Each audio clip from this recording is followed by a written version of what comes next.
Sejam bem-vindos a mais um episódio do audiolivro Guardião das Coisas Perdidas.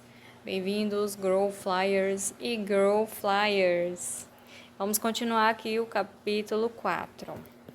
Sem mais delongas, vamos lá. Era sempre a mesma coisa, com os olhos voltados para baixo, sem nunca erguê-los para o céu. Ele procurava nas calçadas e sarjetas. As costas ardiam, os olhos lacrimejavam, cheios de poeira e lágrimas. Então ele caía, atravessando a escuridão, até se ver em meio aos lençóis úmidos e emaranhados da própria cama. O sonho era sempre o mesmo. Uma busca interminável sem nunca encontrar a única coisa que finalmente lhe daria paz.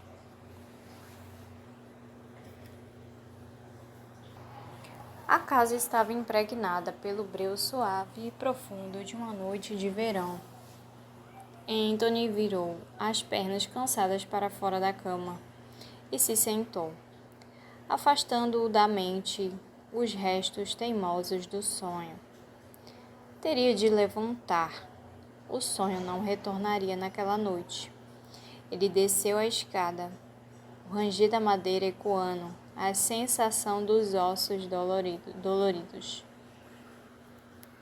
Não foi necessário acender qualquer luz até chegar à cozinha.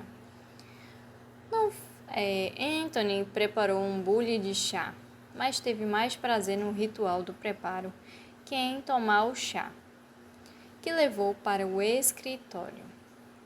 A luz pálida da lua se refletia na beira das prateleiras e se acumulava no centro da mesa de mognon. No alto de uma prateleira de quina, a tampa dourada da lata de biscoitos cintilou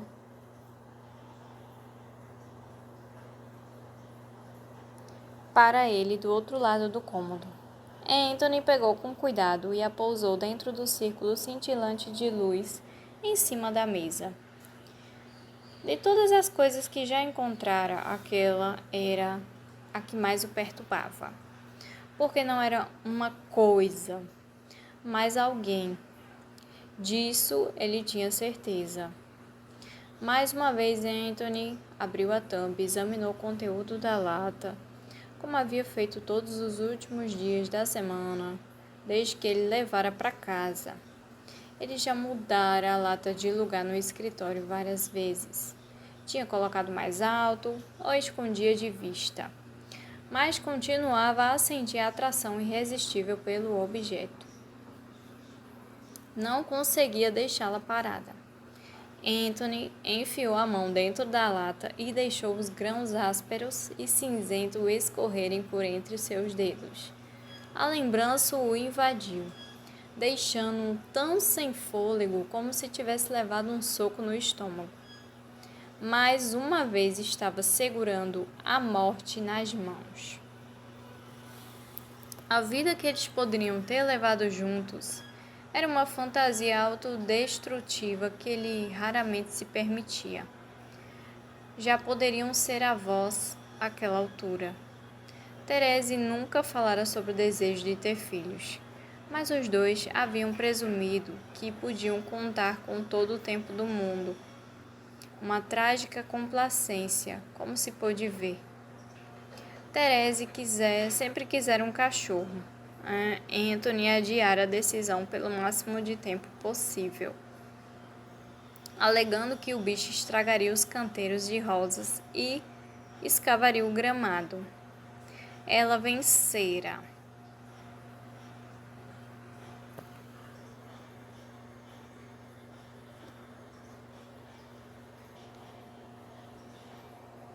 Como sempre fazia, com um misto letal de charme e da mais pura determinação. Eles iriam pegar o cachorro no abrigo em Battersea, na semana seguinte à morte dela. Em vez disso, Anthony havia passado o dia vagando pela casa vazia, buscando desesperadamente qualquer traço da presença dela. A marca deixada pela cabeça de Thérèse em um travesseiro, fios de cabelo avermelhados na escova e uma mancha de batom vermelho em um copo. Provas insignificantes, mas preciosas, de uma vida agora extinta.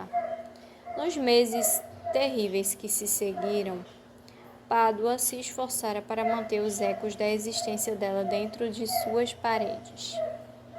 Anthony costumava entrar em um cômodo e ter a sensação de que ele havia acabado de sair dali. Dia após dia, ele brincava de esconde-esconde com a sombra de Thérèse. Ouvia sua música tocando no jardim de inverno, capturava o som de sua risada no jardim e experimentava a sensação de seu beijo no escuro. Mas aos poucos, de forma imperceptível, inestimável, Thérèse o deixou. Deixou que Anthony seguisse na vida sem ela.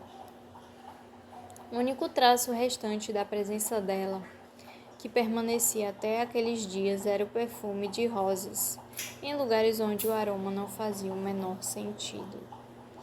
Anthony limpou o pó da ponta dos dedos e tampou novamente a lata. Um dia ele seria assim, talvez fosse por isso que as cinzas o perturbassem tanto.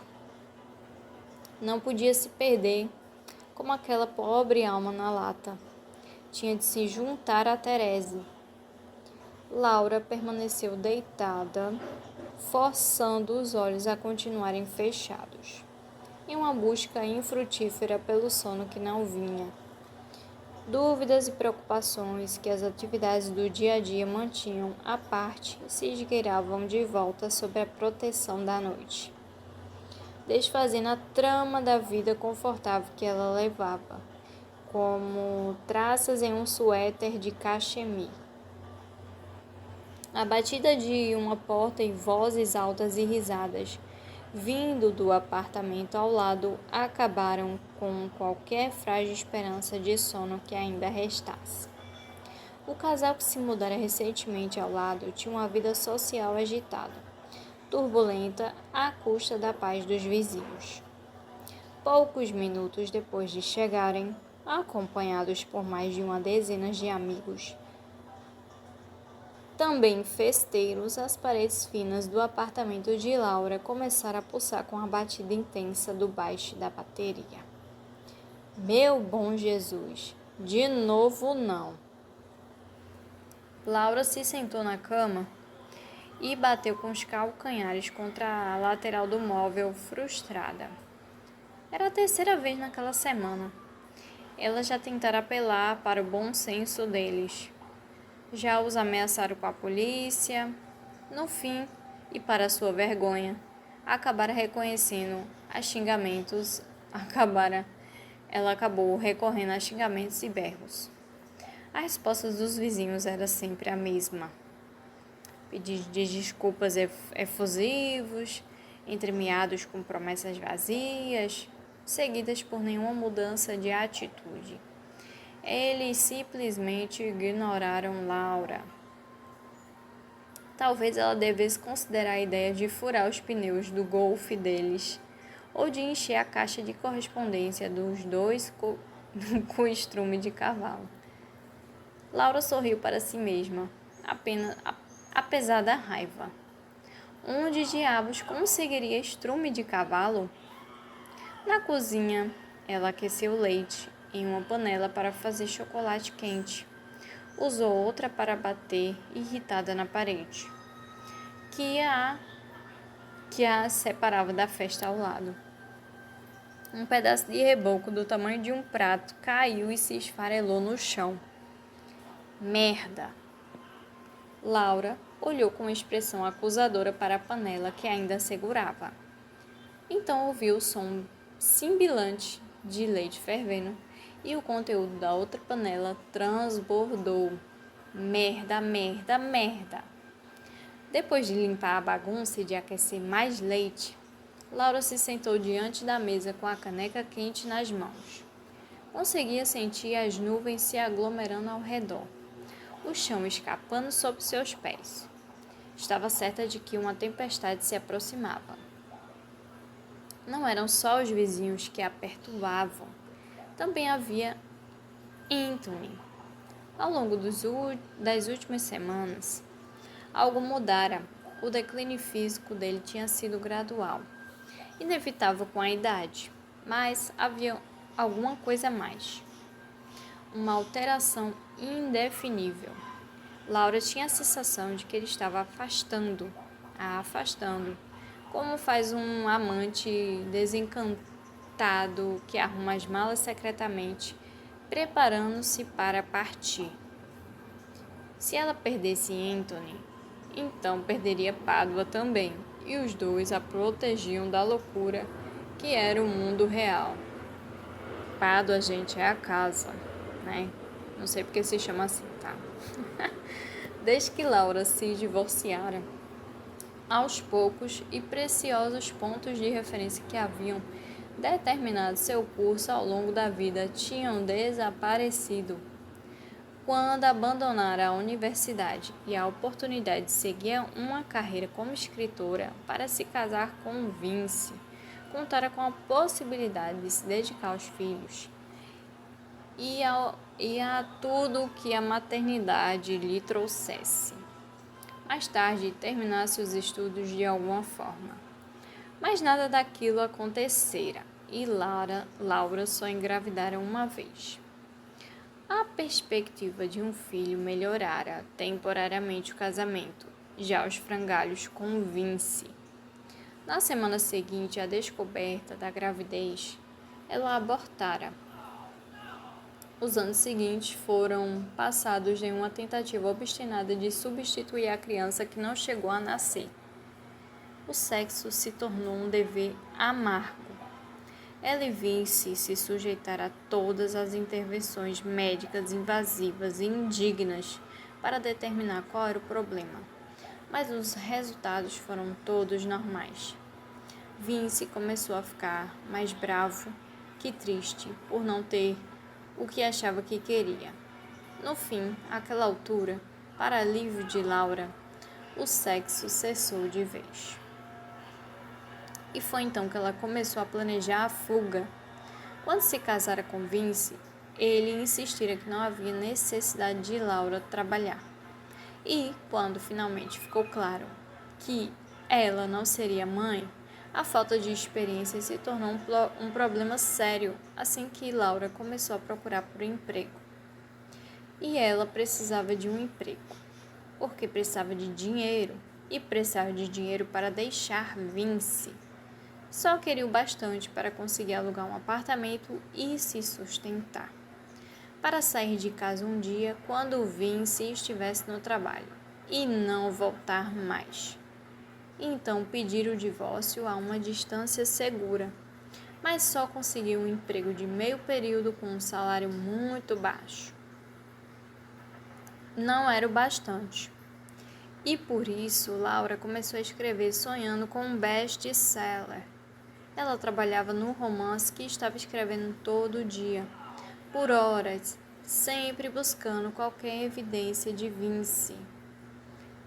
Em 6 meses o livro estava terminado e Laura começou a submetê-lo a agentes cheios de esperança. 6 meses mais tarde, a pilha de cartas de rejeição nos e-mails acumulados somavam quase ao número de das rejeições, né? E eram consistentes de uma forma deprimente. O texto de Laura tinha mais estilo que substância. Ela escrevia lindamente, mas o argumento do livro era tranquilo demais. Desesperada, Laura respondeu a um anúncio publicado em uma revista feminina. Oferecia pagamentos para escritores que pudessem produzir contos para um formato específico de uma publicação de nicho, que estava expandindo rapidamente seu número de leitores. O depósito para o aluguel do apartamento de Laura acabou sendo pago por um embaraçoso e extenso catálogo de nauseantes textos eróticos escritos para Feathers, Lace and Fantasy Fiction, uma revista para mulheres quentes com desejos ardentes. Quando começou a trabalhar em Pádua, Laura parou de escrever. Felizmente, o dinheiro dos contos não era mais necessário, e o romance ela jogou na lata do lixo. Havia perdido toda a confiança para começar outro. Em seus momentos mais depressivos, Laura se perguntava até que ponto era responsável pelos próprios fracassos. Havia se tornado a covarde clássica, com medo de subir e cair? Em Pádua com Anthony, ela não precisava pensar naquilo. A casa era a fortaleza física e emocional de Laura, e Anthony, seu cavaleiro com armadura brilhante. Ela enfiou o dedo na nata que se formara na superfície do chocolate quente, que já esfriava. Sem Anthony e sem Pádua, estaria perdida. E terminamos aqui o capítulo 4. E se vocês gostaram, por favor, ajuda aqui. Se inscreve no canal, deixa o teu like, comenta aqui o que você achou desse episódio aqui. Achei sensacional, né? Quem nunca teve um vizinho indesejável que faz muito barulho? Nossa, eu já sofri muito com isso, gente. Sei muito bem o que a Clara tá passando. Vizinho fazendo barulho. Pra quem mora no térreo e tem um vizinho de primeiro andar. Nossa Senhora. Terrível. Você não dorme. Enfim, gente. É isto. E aqui encerro o episódio de hoje. Até a próxima!